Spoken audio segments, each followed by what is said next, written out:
नाम श्री प्रकाश सिंह निमराजे गोपाल किरण समाज सेवी संस्था से जुड़ा हूँ। गोपाल किरण समाज सेवी संस्था 5वां ग्लोबल कॉन्क्लेव एवं अवार्ड समारोह झीलों की नगरी मध्य प्रदेश में आयोजित कर रही है। इससे पहले हमारा फर्स्ट प्रोग्राम ग्वालियर में आयोजित हुआ, उसके बाद सेकेंड प्रोग्राम नेपाल में हुआ, नेपाल के राजधानी काठमांडू में। अन्य प्रोग्राम होते होते इस बार हम लोग जो 5वां प्रोग्राम आपके भोपाल में आयोजित कर रहे हैं। गोपाल किरण समाज सेवी संस्था 80 के दशक से काम शुरुआत किया और विभिन्न रूपों में काम करते हुए ग्लोबल कॉन्क्लेव का जो एसडीजी है, एसडीजी के जो गोल हैं यूनाइटेड नेशन के, उसमें कंसेप्ट जो है हम लोगों का दिया हुआ है, जिसकी वजह से पूरा दुनिया एसडीजी के गोल को हर साल मनाती है। ये गोपाल किरण संस्था की भारत को देन है। किस तारीख को आपका प्रोग्राम नेपाल के अंदर? जहां आपने कहा कि इस कार्यक्रम को हम लोगों ने 13 तारीख को चुना है। ये 13 तारीख के पीछे चुनने का भी एक मकसद था कि भारतीय संविधान डॉक्टर BR अम्बेडकर की जो जयंती है वो 14 अप्रैल को है। एक दिन पहले से आयोजन होने से जो भी अनुभव होंगे वो राष्ट्र में और देश के विभिन्न अंचलों में वो संदेश जाए, जिससे कि लोग उस संदेश से बहुत कुछ सीखे।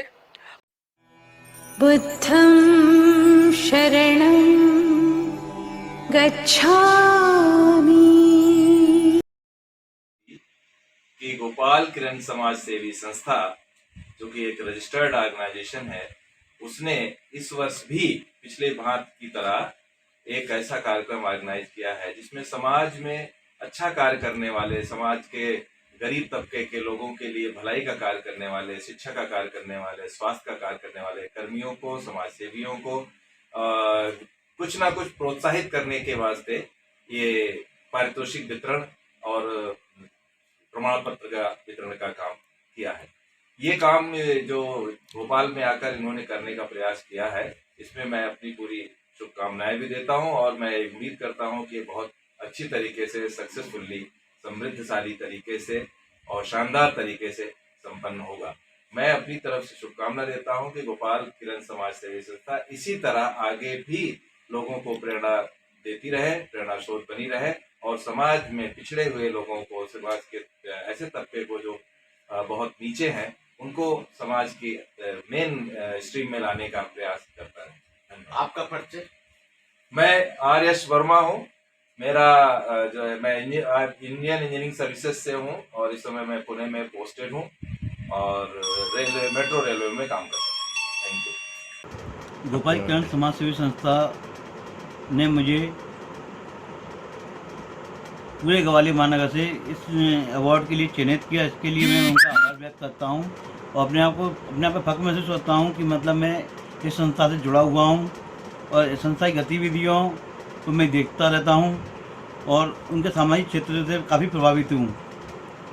इसलिए मुझे इस बात का फख्र है कि मतलब पूरे ग्वालियर महानगर से संस्था ने मुझे चयनित किया और इसके लिए मैं उनका श्री प्रकाश निमराजे जी का बहुत बहुत आभार व्यक्त करता हूँ। ग्लोबल कॉन्क्लेव एक अच्छा एक प्रयोग है जिसमें विभिन्न स्टेट के लोग आए थे। मैं चूँकि बहुत कम समय दे पाया, मैं यही समझा उसको कि लोग अलग अलग फील्ड के लोग हैं, अपना अपना काम करते हैं और जन सहयोग लोग लेते हैं, जन भागीदारी का काम करते हैं, जन कल्याण का काम वो लोग कर रहे हैं। एक तो एक्सपीरियंस शेयरिंग हो गई कि वह अलग अलग प्रयोग कौन कौन कर रहा है और उसको समझ लें हम, और फिर उसके आधार पर बाकी क्षेत्रों में भी काम करें। उदाहरण के लिए गुजरात के कुछ लोग आए थे, बता रहे थे कि उन्होंने अपने स्कूल को आदर्श स्कूल बनाया है, पर्यावरण की रक्षा वो लोग कर रहे हैं, पोषण आहार में काम कर रहे हैं। तो ये अच्छी शुरुआत है जिस पर चर्चा हो। मेरा ये सोचना है कि चर्चा ही नहीं हो, वास्तव में काम होना चाहिए।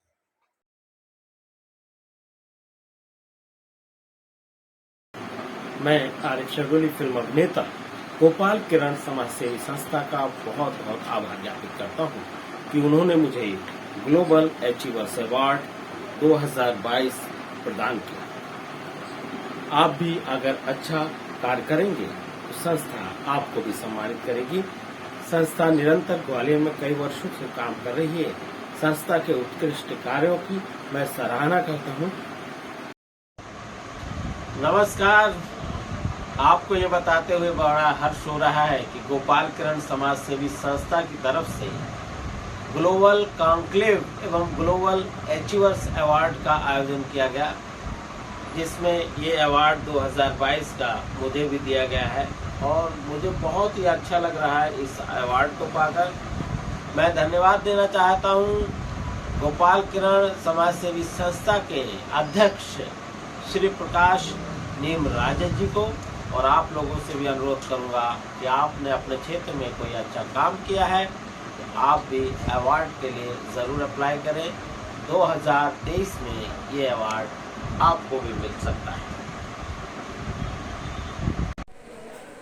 मैं श्रीमती कल्पना शाह, कुक्षी जिला धार मध्य प्रदेश से हूँ।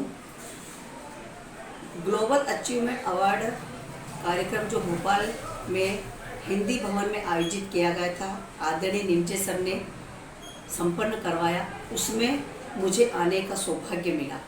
यहाँ आने के बाद मैं शब्दों में बयान नहीं कर सकती हूँ कि मुझे कितना अच्छा महसूस हुआ है, क्योंकि यहाँ पर IPS IAS अधिकारी आए थे, बहुत महान हस्तियाँ आई थी, गुजरात की टीम आई थी, बॉम्बे की टीम आई थी, और उन्होंने जो अपने अनुभव हमें बताए तो उसमें हमको बहुत कुछ सीखने को मिला। और ऐसा लगा कि बाबा अंबेडकर साहब की जयंती जो थी उसके एक दिन पूर्व जो कार्यक्रम आयोजित किया गया, ऐसे कार्यक्रम बार बार आयोजित होना चाहिए और हमें बार बार बुलाया जाना चाहिए। यहाँ आने के बाद मैं अपनी जर्नी के बारे में क्या कहूँ, शब्दों में बयान नहीं कर सकती हूँ। यदि मैं इस कार्यक्रम में अपनी उपस्थिति नहीं देती तो मुझे ऐसा लगता कि मेरा नहीं आना रस विहीन जलेबी की तरह स्वाद विहीन हो जाता। तो मैं पूरी टीम की बहुत आभारी हूँ कि उन्होंने मुझे बुलाया और मैं अपने आप को भी गौरवान्वित महसूस कर रही हूँ कि मुझे इस लायक समझा। थैंक्स। तो attention deficit hyper activity disorder है, ये पर्सनैलिटी को चेंज करता है। और ये लगभग इसका नुकसान ये है कि जो प्रिजन के अंदर सर्वे किए गए हैं, जेलों के अंदर, उनमें 50% क्रिमिनल्स वो लोग हैं जिनके अंदर ADHD था। उनमें भी 90% वही लोग हैं, बीवी को मारने वाले, रेप करने वाले 90% लोग जो ADHD से सफर करते थे। उसका इलाज संभव है और उसकी पहचान कहां से होगी? या तो पहचान होगी परिवार के अंदर, या पहचान होगी स्कूल के अंदर। लेकिन समाज में आते आते तो वो 21-22 साल का हो गया, वो अपने आप को बीमार मानने के लिए तैयार नहीं। डॉक्टर की सर्जरीज की संख्या बहुत कम है, वो कितना से इलाज करेंगे। लेकिन कोई यूनाइटेड एफर्ट इस तरह का नहीं किया गया हमारे देश में कि क्या हम इन क्रिमिनल्स की संख्या को कम कर सकते हैं। ऐसे बहुत से देश हैं जिन देशों के अंदर जेलों को बंद करने का काम किया जा रहा है, क्योंकि उन्होंने इन चीजों को बचपन से एड्रेस करना शुरू कर दिया। हमारे देश पे मांग ही नहीं उठी इस बात की कि हम किस तरह से ये क्रिमिनलिटी जो है इसको कम करें। हम लोगों का विकास निएंडरथल के बाद हुआ, सेपियंस का, और निएंडरथल की जो ब्रेन था हमसे बड़ा था, लेकिन कुछ गलत जगह से बड़ा था। वो जीन्स जो है वो अभी भी हमारे अंदर कहीं ना कहीं हमारे टक्कर मारते रहते हैं। जो हिंसक जीन्स है वो उनका, वो खुद ही मर गए। जो ठीक ठाक थे वो हम लोग उनकी संतान आगे सेपियंस के रूप में होमोसेपियंस बन गए। तो उसको कंट्रोल करना बचपन से दवाइयों के ऊपर, साइकोलॉजी के ऊपर वो था संभव है। कहीं से आवाज नहीं उठ रही कि एक यूनाइटेड एफर्ट किया जाए, ऑनर किलिंग भी बंद हो। आज भी ऑनर किलिंग इस देश के अंदर हो रही है, उसका नाम ही ऑनर किलिंग दे दिया, जबकि उससे ज्यादा कलंक नहीं है। सुप्रीम कोर्ट ने कहा कि भाई उसके अंदर ऑनर की क्या बात है, तो डिसऑनर है। आप क्राइम कर रहे हो, 15 लोग इकट्ठा होकर अपनी बेटी को मार रहे हो, सिर्फ इसलिए कि उसको अधिकार नहीं। UDHR अधिकार देता है, भारतीय संविधान अधिकार देता है, सुप्रीम कोर्ट की बहुत सी रूलिंग से, हाई कोर्ट की रूलिंग से हर आदमी को शादी का और हर आदमी को पति चुनने का, स्पाउस चुनने का अधिकार है। लेकिन नहीं, वो अधिकार व्यक्ति को कोई अधिकार नहीं देना चाहता। तो व्यक्ति की नाक ही नहीं है, नाक तो बिरादरी की कटती है। नाक जो कटती है वो बिरादरी की कटती है। व्यक्ति की नाक इसलिए नहीं कि नाक तो छुपी रहती है, घूंघट में छुपी रहेगी, और जो हमारे एमएसएमई के साथी हैं जो एमएसएमई से जुड़े हुए हैं और खुद अभी उसी सेक्टर में काम कर रहे हैं। तो अलग अलग विचारों के लोगों को एक साथ में बैठा कर विभिन्न विषयों पर मंथन करके और समाज को आगे ले जाने का जो कार्य है ये संस्था कर रही है। ये बहुत ही एक अच्छी विचारधारा है। और आज जब हम बाबा साहब की जयंती कल मनाएंगे और उसके पूर्व दिन पे ये कार्यक्रम यहाँ पर हो रहा है तो ये और भी महत्वपूर्ण कार्यक्रम हो जाता है। इसमें सभी पूरे दिन भर अभी मंथन होगा और हम जब कि हम आज का जो कार्यक्रम है इसका उद्देश्य क्या है, जो मुझे अभी तक समझ में आया है उद्देश्य ये है तो बुद्धिजीवी लोग एक साथ बैठें, जो सामाजिक मुद्दे हैं उस पर चर्चा करें, जो इंक्लूजन के मुद्दे हैं उसके ऊपर चर्चा करें और समाज कैसे आगे बढ़े उसके ऊपर चर्चा करें। क्योंकि देखिए बाबा साहब ने संविधान बनाया, संविधान निर्माता वो हैं और उन्होंने बाबा साहब की जो संविधान की जो प्रस्तावना भी अगर हम पढ़ते हैं तो उसमें ये पाते हैं कि वो एक ही लाइन में पूरा उसका निष्कर्ष निकलता है कि स्वतंत्रता, समता, सामाजिक न्याय और बंधुत्व। अगर हम चार शब्दों को देखें तो ये बहुत महत्वपूर्ण है और अगर हम चार शब्दों की पूर्ति कर लें इस देश में या इस समाज में तो मुझे लगता है कि वो संविधान की पूर्ति हो जाती है। बाबा साहब जो चाहते थे वो पूर्ति हो जाती है। स्वतंत्रता बहुत बड़ा टर्म है, हर तरह की स्वतंत्रता। समता जिसमें अवसर भी हैं, सबको समान अधिकार की बात भी होती है, समान रूप से बढ़ने की बात भी होती है, कमजोर को आगे लाने की बात भी होती है और साथ में फिर सामाजिक न्याय जो बाबा साहब जिसका उल्लेख करते हैं, सामाजिक न्याय का भी यही अर्थ है कि सबको आगे बढ़ने का अवसर मिले, सबके साथ न्याय हो, सबकी सुनी जाए और सब उस प्राकृतिक तरीके से निवास कर सकते हैं जिस तरीके से उनका जन्म होता है।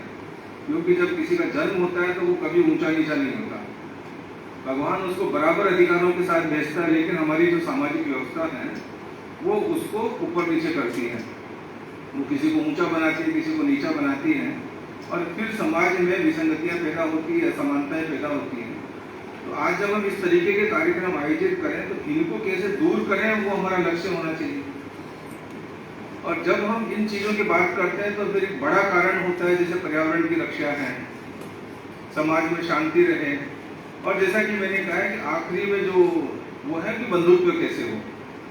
बंधुत्व तभी हो सकता है कि जब सब मिलकर रहें और मिलकर तब रह सकते हैं जब उनमें समानता हो, समता हो, स्वतंत्रता हो। वो मिलकर नहीं रह सकता कि एक डिक्टेटर हो और एक आज्ञा पालन करने वाला हो, वहाँ कभी बंधुत्व नहीं हो सकता। तो हम आज यहाँ पर जो इकट्ठे हुए हैं हम इन्हीं विचारों के ऊपर अपनी बातचीत करेंगे। और एक चीज मेरा ये सोचना है कि जब हम इतने बड़े बड़े लोग यहाँ पर हैं, बुद्धिमान लोग हैं, तो हमको मंथन के साथ में एक्चुअल फील्ड में काम करना चाहिए। जैसे कि गुरुजी बता रहे थे कि उन्होंने कैसे पर्यावरण की सुरक्षा के लिए है, पोषण के लिए है, स्वच्छता के लिए वो काम करते हैं, तो हम एक्शन में कैसे आए वो इम्पोर्टेंट। मैं आप लोगों के समक्ष एक अपनी रचना प्रस्तुत कर रहा हूं, ध्यान से सुने। मेरे बाबा न तुम होते तो ये संविधान न होता, मेरे बाबा न तुम होते तो ये संविधान न होता, समता समानता बंधुत्व का ये इंसान न होता, देश को एक सूत्र में बांधने का ये शुभ संकल्प, प्रगति के पथ पर बढ़ते देश को ये अभिमान न होता, मेरे बाबा न तुम होते तो ये संविधान न होता। गुलामी की जंजीरों से मिली जब देश को मुक्ति, जरूरत थी उसी वक्त एक बेहतर संविधान की, मिली जिम्मेदारी इन साहब को तब कानून बनाने की, निभाई खूब बाखूबी लिखा संविधान ये आला, मेरे बाबा न तुम होते तो ये संविधान न होता, दिया अवसर गरीबों को प्रगति में भाग लेने का, देश की आन बान शान को आगे बढ़ाने का, रहा सब देशवासी एकजुट होकर बढ़े आगे, सभी धर्मों को सब सम्मान दे इतिहास रच डाला। नमन करता हूं मैं उस युग पुरुष को अपने तहे दिल से, दिया इंसान को इंसान का दर्जा बड़े जतन से, मिटा डाला भेदभावों को जिसने सबके दिलो मन से। हमारा देश इस संविधान रचयिता का रहेगा ऋणी, मेरे बाबा न तुम होते तो ये संविधान न होता, समता समानता बंधुत्व का ये इंसान ना होता। जय भीम।